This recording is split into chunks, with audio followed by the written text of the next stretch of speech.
పాలకుల యొక్క ఆలోచన ప్రజాస్వామ్యానికి వ్యతిరేకంగా రాచరిక పోకడలతో రాష్ట్ర అధికారిక చిహ్నంలో రాచదర్పాలు ఉట్టిపడుతుంటే ఇంకా కూడా మనము గులాములుగా వెట్టి చాకిరి చేస్తూ బ్రతకాల్సిందేనా అన్న ఆలోచనతోటి మా మంత్రివర్గం అంతా ఆలోచన చేసి రాచరిక పోకడలు రాచరికపు ఆనవాళ్ళు ఉండడానికి వీల్లేదు.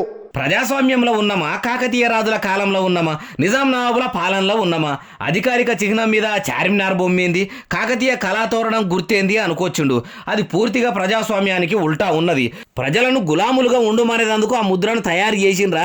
అదంతా ఏం నడవది, మాది ప్రజాపాలన, ప్రజాస్వామ్య పాలన, అందుకే గుర్తును పురాగా మారుస్తున్నాం అన్నట్టు అసెంబ్లీలో చెప్పుకోవచ్చుండు. ఏం మార్పులో ఏమో పోన్రి, మళ్ళా వీళ్ళు తయారు చేసిన గుర్తుతోనే రాష్ట్రంలో అన్ని దగ్గరలో అన్ని ఆఫీసుల్లో మారాలంటే పెద్ద కథనే ఉంటుంది. మరి మలి సర్కారు ముద్రిచ్చే అధికారిక చిహ్నం కూడా ఎట్లుంటుందో చూడాలంటూరు గౌరవ ముఖ్యమంత్రి రేవంత్ రెడ్డి గారి మాటలు ఇన్నోళ్ళు.